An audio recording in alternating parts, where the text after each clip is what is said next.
welcome to ASR NCERT Decoded. So today we are going to continue our previous session, that is about reproduction.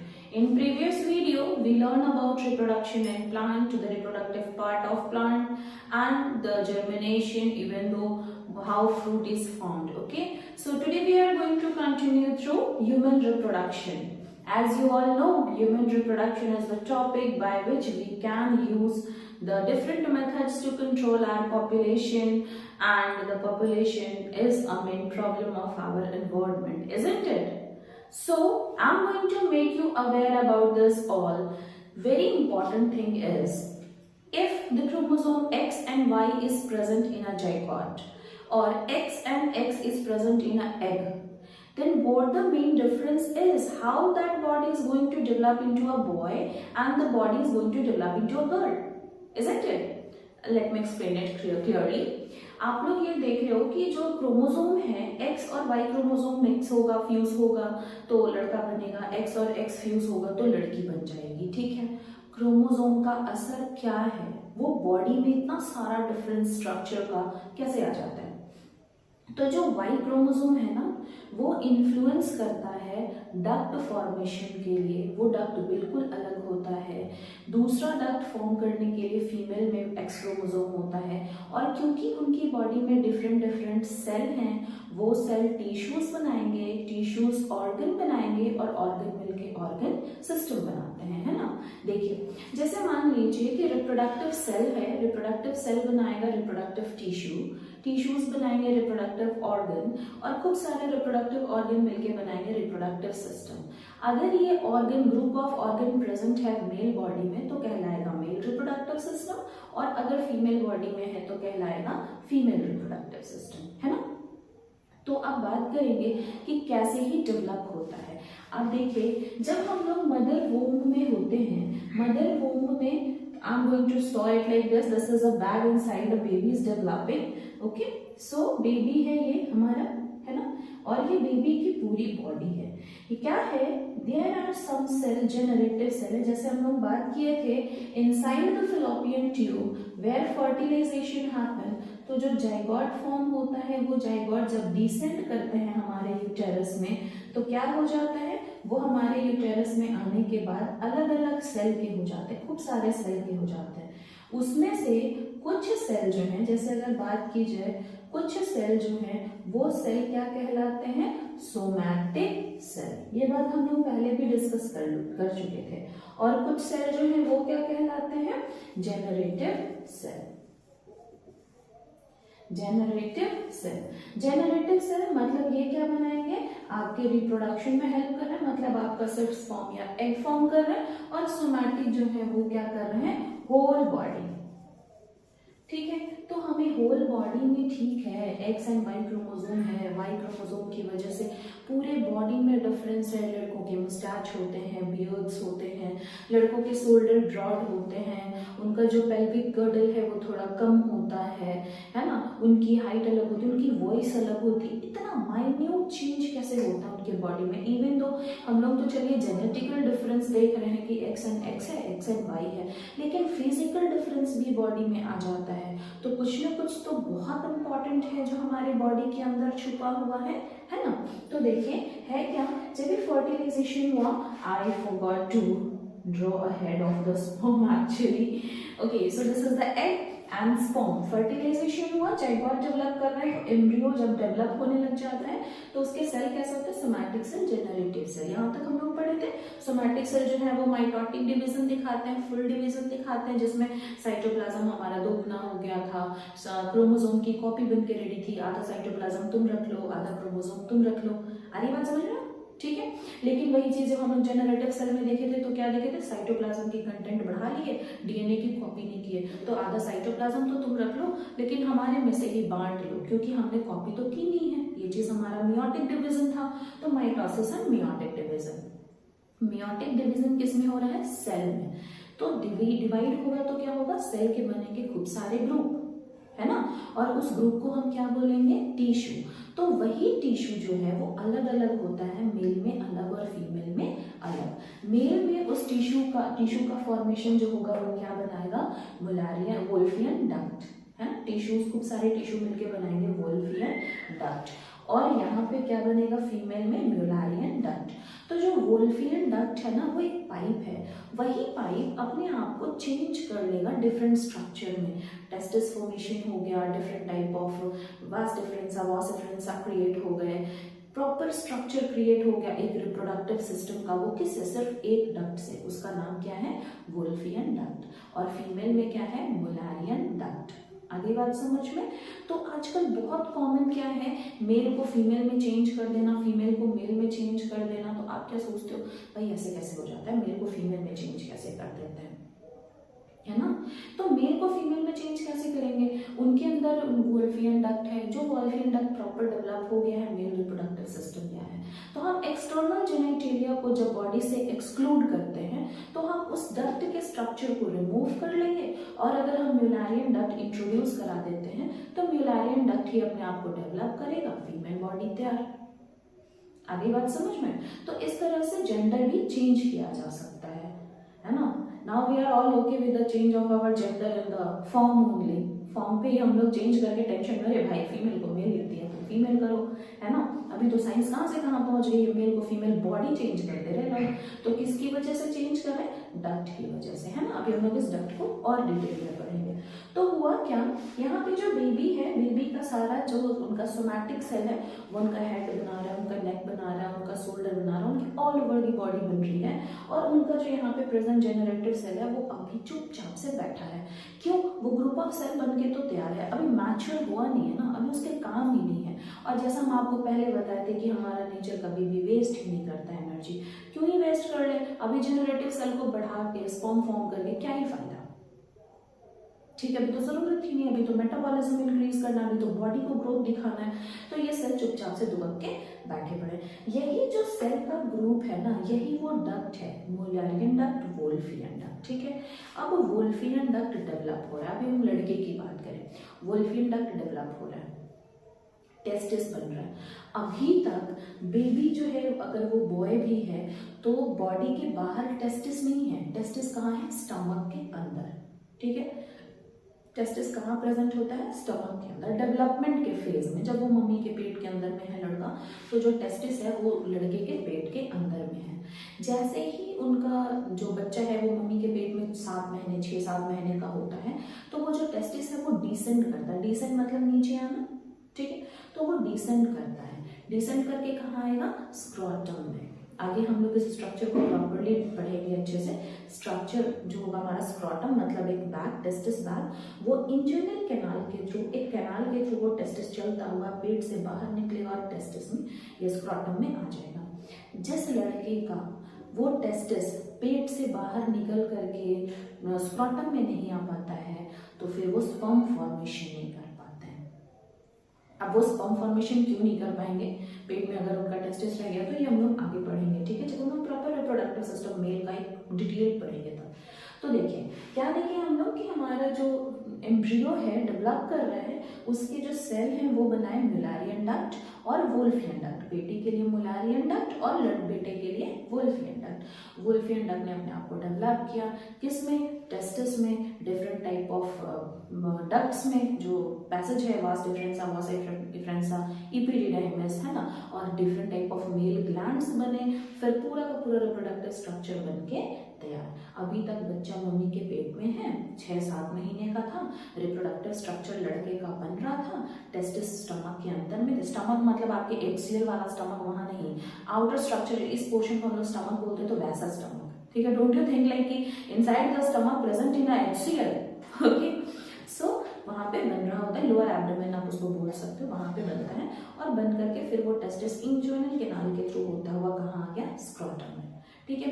अब जब बेटे की delivery होगी, बेटा हमारा बाहर आएगा, दुनिया में आएगा, तब क्या है, टेस्टिस कहाँ प्रेजेंट है, बॉडी के बाहर, स्क्रोटम में।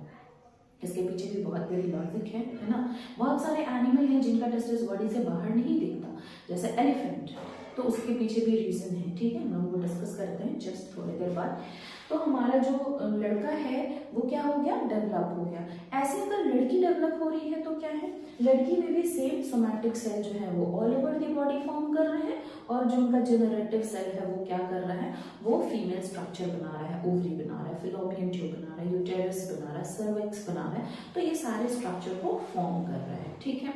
अब ये स्ट्रक्चर फॉर्म करते समय ही क्या हुआ कि उनके बॉडी के अंदर, मतलब दोनों ओवरी के अंदर एक fix amount of egg present है, राइट में भी और लेफ्ट में भी, ठीक है। देखिए क्या होता है, जब ये लड़का मम्मी के पेट में होता है तो उसके जो स्पर्म मदर सेल हैं, मतलब स्पर्मेटोगोनिया, जेनरेटिव सेल, ठीक है, वो ग्रुप बना रहे हैं और वो सारे का क्या नाम है, स्पर्मेटोगोनिया।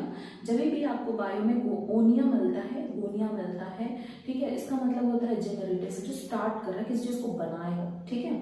तो मतलब हो गया स्पर्म मदर सेल, मदर मतलब ये आगे जाकर के बच्चे बनाने वाले हैं, तो स्पर्म मदर सेल स्पर्म की मम्मी हो गई, ठीक है ना।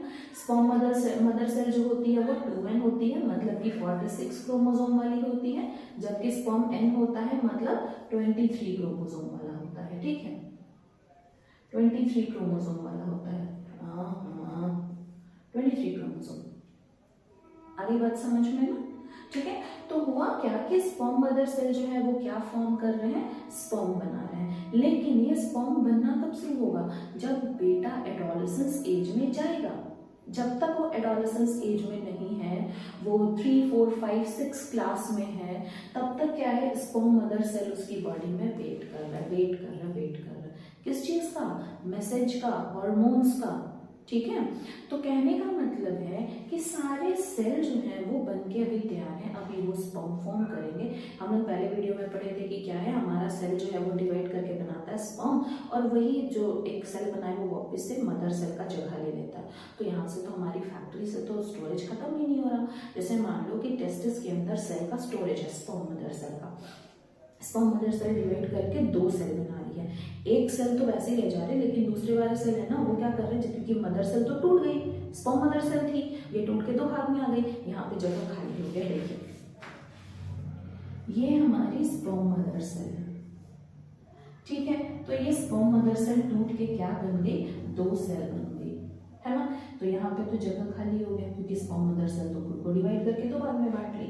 तो ये वाला सेल वापस से स्पर्म मदर सेल का जगह ले लेगा, ठीक है। और जबकि ये क्या करेंगे, 2 सेल में डिवाइड करेंगे, ये क्या करेंगे, ये डिवाइड करेंगे 4 स्पर्म में। आ गई बात समझ में। तो ये जो हमारा फैक्ट्री है ना, स्पर्म मदर सेल वाला जो हमारा पूरा एक ग्रुप है, तो उसमें कभी स्पर्म मदर सेल खत्म ही नहीं हो रहे, क्योंकि उन्हीं का जो स्ट्रक्चर है वो वापस से उनका जगह ले ले रहा है। आ गई बात समझ में ना। तो क्या है कि वो खत्म ही नहीं हो रहे, इनका regular formation, sperm formation body में चल रहा है। लेकिन कब, जब लड़का जो है वो एडोलेसेंस एज में आएगा। जब तक वो एडोलेसेंस एज में नहीं आया है तो उसके पास स्पर्मेटोगोनिया सिर्फ उसके पाइपलाइन में बन करके तैयार। ये पाइपलाइन क्या है हम लोग आगे पढ़ेंगे, बन के रेडी है बस।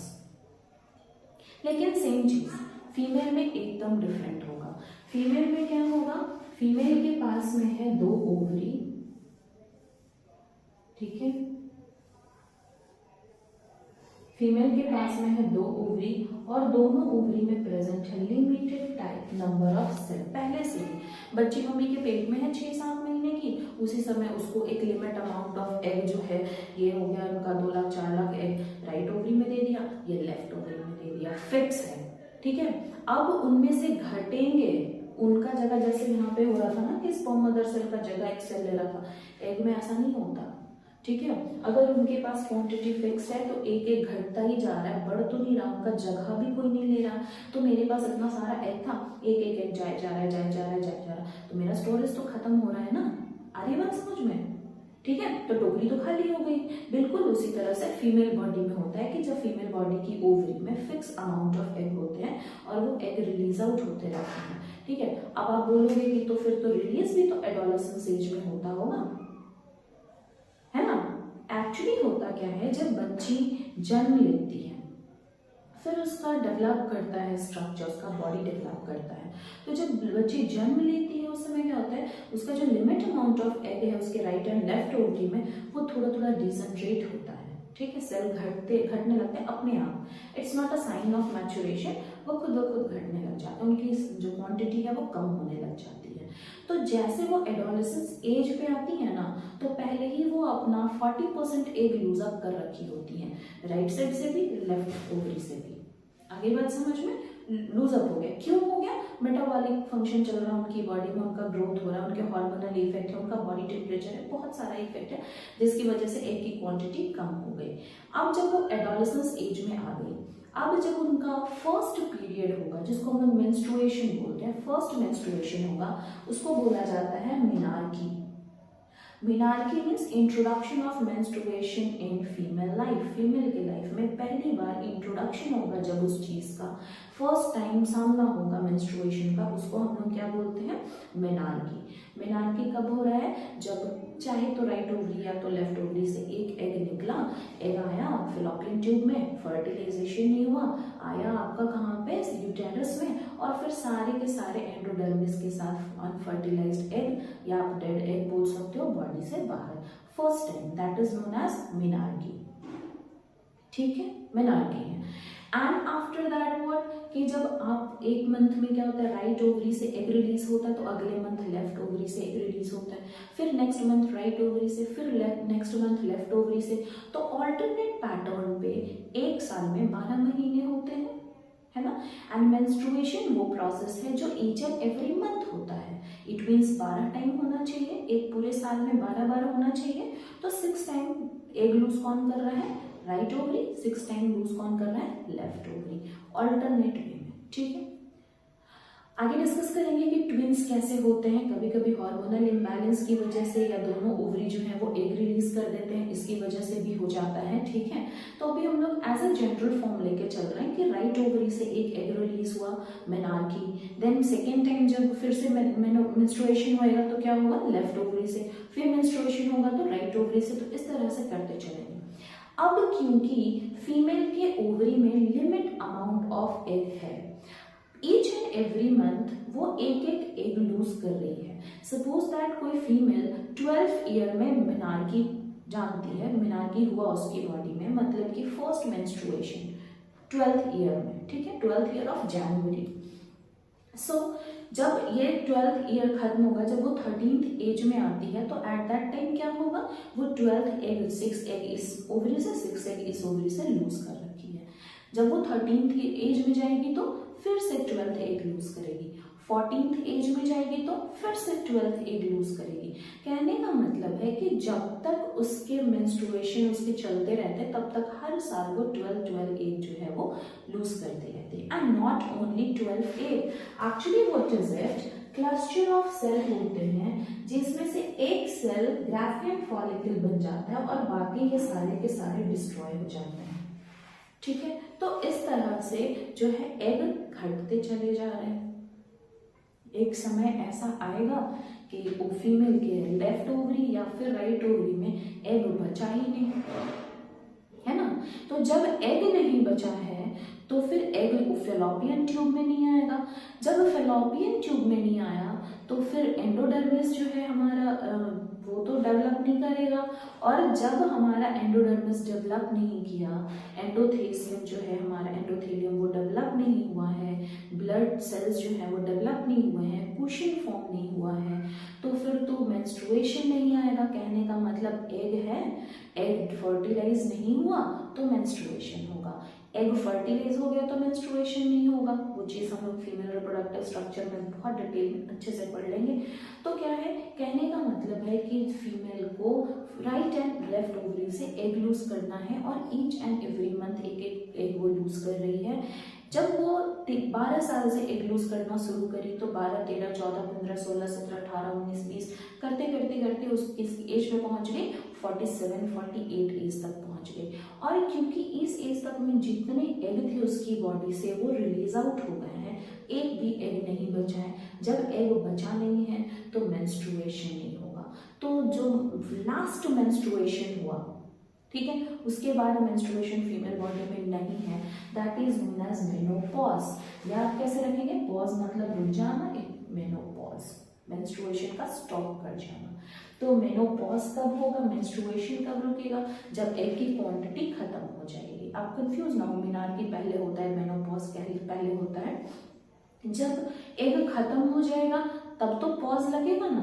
तो एग खत्म कब होगा? जब एग लूज हो जाएगा मेंस्ट्रुएशन में, मतलब last menstruation is known as menopause, last menstruation के बाद तो मेनोपॉज हो गया and the first menstruation is menarche. Clear? Okay, so what we discuss, हमारा वोल्फियन डक्ट क्या है? तो the duct which is present in male body and form male reproductive system. Wolffian duct क्या है? Duct present in female body, Mullerian duct क्या है? Duct present in female body and form female reproductive system. Okay. Now again thing is what? Generative cell, मतलब sperm mother cell बनाएंगे sperm. यहाँ पे generative cell, egg mother cell आप उसको बोल सकते हो, oogonia बोला जाता है, and it form egg also known as ovum, है ना? Next is what? Menstruation is what? Menstruation हम लोग एक डिटेल लेक्चर में पढ़ेंगे जिसमें हम लोग हार्मोनल बैलेंस को भी देखेंगे, एस्ट्रोजन एंड प्रोजेस्टेरॉन, इवन तो LH FSH, तो तब देखेंगे menstruation is what. But overall आपको इतना तो नॉलेज होगा ही कि menstruation is what? Loss of blood from female body each and every month is known as menstruation. अब बात किया जाए मेंस्ट्रुएशन में क्या ब्लड आता है, क्या क्या चीज होता है ब्लड के साथ. तो जो हमारा इनर लेयर है उसमें तो ब्लड वेसल्स होगा. ब्लड वेसल्स किससे बने हैं? एंडोथेलियम सेल से बने हुए हैं, तो ब्लड वेसल के सेल होंगे. ब्लड वेसल के अंदर में हमारा ब्लड मूव कर रहा है तो प्लाज्मा होगा. प्लाज्मा में तैरता हुआ RBC, WBC, प्लेटलेट्स है तो वो भी होगा, है ना. और जो इनर सेल है कुछ वो भी सेल होंगे. ऊपर से एग जो आया था फर्टिलाइज नहीं हुआ था, डेड हो गया, वो डेड एग भी होगा. तो dead egg, blood cell, blood vessel cell, endothelium cell, ये सारे के सारे सेल जो हैं वो शेड ऑफ होते हैं फीमेल बॉडी से. It's known as menstruation. Clear है? ठीक है, तो हम लोग आगे देखेंगे कि मेंस्ट्रुएशन में पेन होता है और फिर इस पेन से ओवरकम करने के लिए क्या करना चाहिए, पेन क्यों होता है ना. So till everything is all okay to you. Now the next thing is कि चलो ठीक है बेटा जन्म लिया एंड अभी उसके स्पर्म्स जो हैं वो डेवलप नहीं कर रहे, फीमेल जन्म ली है एक लिमिट अमाउंट ऑफ एग के साथ, लेकिन मेल जो है वो अनकाउंटेड वो स्पर्म फॉर्म कर सकते हैं. यही रीजन है कि मेल एक उनका कोई फिक्स एज नहीं होता फादर होने का, लेकिन फीमेल की एज जो है वो लिमिटेड होती है मदर होने का, है ना. बच्चा जन्म ले लिया, बच्चा बड़ा हो रहा है. अब बड़ा हो रहा है तो ऑब्वियस सी बात है, बड़ा हो रहा है मम्मी कैसे बोलती है, हाँ बड़ा हो गया, देख नहीं रहे हो मूंछें आने लग गई, है ना. बच्चे बेटी बड़ी हो गई, देख नहीं रही हो आवाज कितना पतला हो गया. लड़कों की आवाज जो है वो क्रैक होने लगती है और आप लोग परेशान भी होने लगते हो आपकी आवाज अगर क्रैक होने लग जाती है तो, है ना. सो व्हाट इज इट कि आपको बड़ी वो लग रही हो भाई अचानक से ऐसा क्या चेंज हो रहा है, तो अचानक से चेंज हो रहा है. Here we have a pituitary gland. Pituitary gland release hormone that is GnRH, gonadotropin releasing hormone. वो एक ऐसा हार्मोन है जो आपके गोनाड को जाके जगाएगा. Gonads means male reproductive gonads and female reproductive glands. ठीक है, ग्लैंड्स को गोनाड्स बोल रहे हैं, तो उनको जाके जगाएगा. सुनो सुनो तुम्हारा टाइम आ गया, तुम काम पे लग जाओ, बच्चे से तो तुम काम किए नहीं हो, चलो काम पे लग जाओ, है ना. तो GnRH व्हाट इट कंटिन्यू, ये आपके गोनाड्स को मीन्स आपके मेल एंड फीमेल ग्लैंड्स को, रिप्रोडक्टिव ग्लैंड को जगाएगा. तो जब GnRH गया FSH एंड LH बन के, FSH follicular stimulating hormone, LH luteinizing hormone. हम लोग आगे इस हार्मोन्स को भी पढ़ेंगे क्या इसका इफेक्ट है ना. तो वो गया फटाक से जाके जगाया टेस्टिस को, चलो स्पर्म फॉर्मेशन शुरू करो. ये जाके जगाता है ओवरी को, चलो चलो एग फॉर्मेशन शुरू करो. ठीक है, आ रही है बात समझ में. तो ये जो हार्मोन्स ट्रैवल कर रहे हैं ना आपकी बॉडी में ग्रोथ हार्मोन के साथ, ये आपकी बॉडी में एक चेंज ला के देंगे. वो चेंज क्या होगा, क्योंकि आपके बॉडी में अभी तो कोई रिप्रोडक्टिव हार्मोन नहीं आ रहा था. जब आप छोटे बच्चे थे तो आपको मस्त मजे से खेलने में मन लग रहा है, पढ़ाई में मन लग ही रहा है ना. फ्रेंडशिप है, अच्छी सारी चीज़ें चल रही है बढ़िया से, लेकिन रिप्रोडक्टिव हार्मोन अब आने बॉडी में स्टार्ट हो गए. तो अगर आपकी बॉडी में कुछ नया चीज़ इंट्रोड्यूस होगा तो आप उसको फील करोगे. देन यू फील कि भाई थोड़ा सा बाल पे ध्यान दे लो, बाल हमारा कैसा है, थोड़ा सा फेस पे ध्यान दे लो, हाँ एक्ने आ रहा है इसको हटाओ यहाँ से, है ना. Then male and females also start applying face mask and everything. फिर वो ध्यान देने लगते हैं, I have to increase the length of my nail paint लगाओ बैठ करके. तो ये सारी चीज़ें जो अटेंशन आने लग जाती हैं, तो ये कब आता है? एडोलसेंस एज में। तो ये ऐसा नहीं है कि अचानक से आपके अंदर, that is the change from your inside, आपके अंदर से वो चेंजेस आ रहे हैं, है ना। आप थोड़ा सा सेल्फ कॉन्शियस हो गए हो, आप चाहते हो कि लोगों से बेटर दिखो, आपको अपना इंसल्ट फील होने लगता है। दिस इज द एज की अगर मम्मी यहाँ पे फ्रेंड के सामने बोलती, पढ़ता ही नहीं है, बुरा लग गया, है ना। तो रीजन इज व्हाट, आप इमेज कंसर्न हो जाते हो। तो इस एज को, एडोलसेंस एज को बोला जाता है स्टॉर्म एज, तूफान एज, है ना। तो इट्स नॉट तूफान, इज दैट तूफान, ठीक है। कोल्ड ड्रिंक से मैच नहीं कर लेना। अब एक बहुत जरूरी बात, आप जिस एज में हो, एडोलसेंस, आप एडोलसेंट के लिए बोल रहे हैं, आप क्या कहलाते हो? टीनेजर्स। क्यों? क्योंकि आपकी जो एज है वो टीन वाली है, 13, 14, 15, 16, 17 एंड 18, 19। तो 19 एज तक आप क्या कहलाते हो? टीनेजर्स कहलाते हो। टीनेजर्स को बोला जाता है स्टॉर्म एज वाला ये लोग। क्यों? क्योंकि उनके बॉडी में इंट्रोडक्शन हुआ है रिप्रोडक्टिव हार्मोन्स का। क्योंकि रिप्रोडक्टिव हार्मोन्स जो है वो डिफरेंट टाइप ऑफ चेंजेस लाते हैं, तो आपकी बॉडी में चेंजेस आ रहे हैं। चेंजेस कौन कौन से हैं हम लोग वो देखते हैं, फिर आपको इम्पोर्टेंट बात बताते हैं। तो what the changes are, male में स्ट्रक्चर में क्या होगा? शोल्डर जो है वो ब्रॉड हो जाएगा, ये चौड़ा हो जाएगा, ठीक है। तो the structure of male body is V, this one is the shoulder and this one is the hip bone, है ना। तो इनकी बॉडी जो थी, जो आइडियल मॉडल्स में आइडियल बॉडी शेप लड़कों का क्या बोला जाता है? V shape. शोल्डर उनका काफी ब्रॉड और कमर काफी पतला, ये शेप आइडियल शेप होता है मेल के लिए।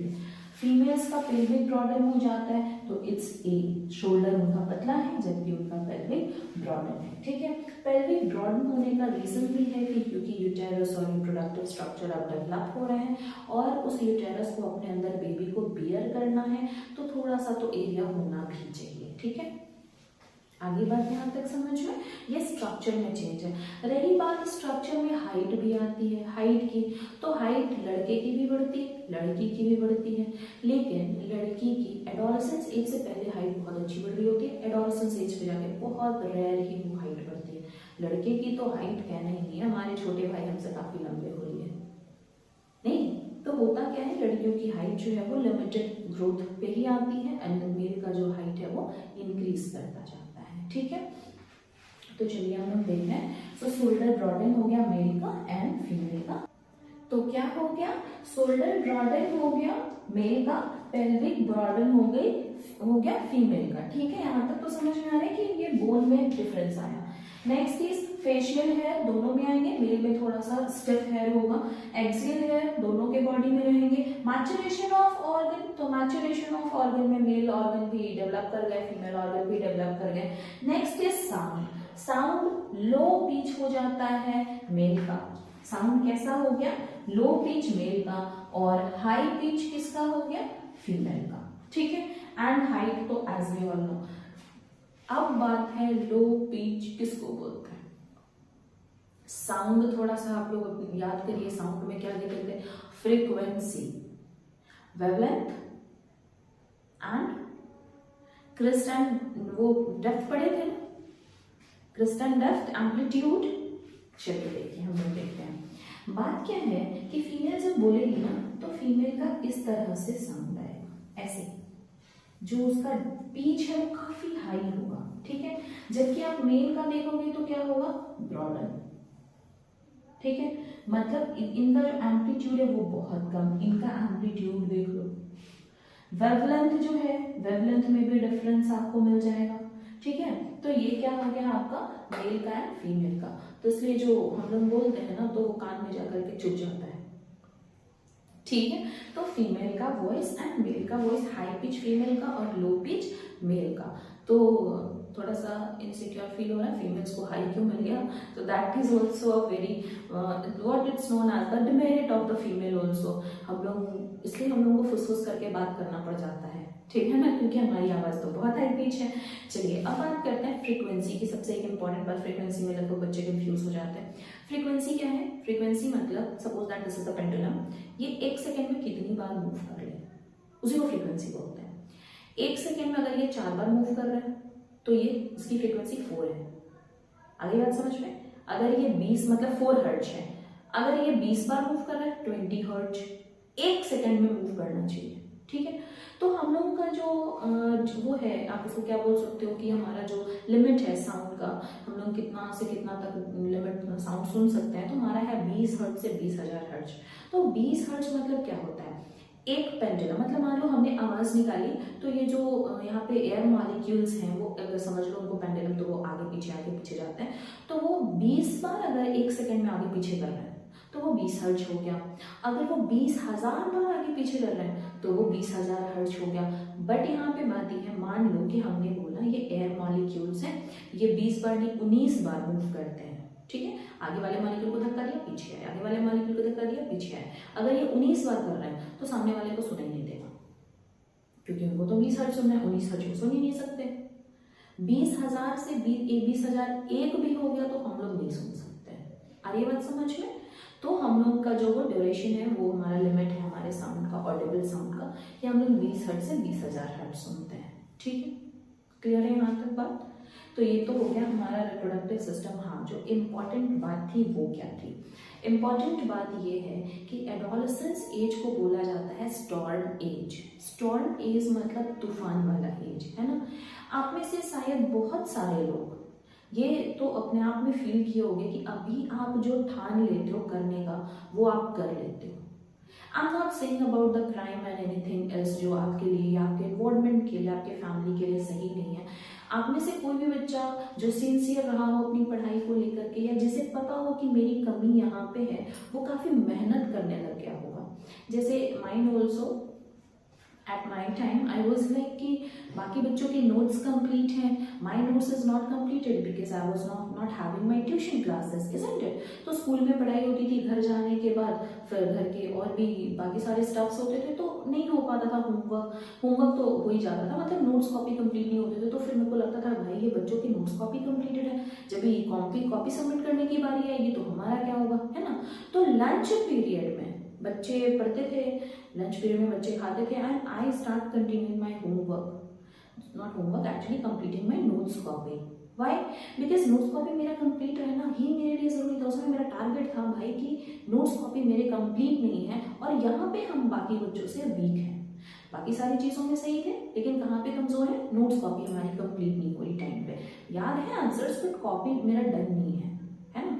तो सोचो उस समय भूख भी नहीं लगती थी। Lunch period and our school duration is about 10 to 4, तो बीच में लंच पीरियड होता था and I didn't have it. वो स्टार्ट करते थे, हम लिखना शुरू करते थे, तो फिर पूरे लंच पीरियड हम लेते थे, हाफ एन आवर का हमारा लंच होता था, तो वैसे नोट्स हमारे फिनिश हो जाते थे।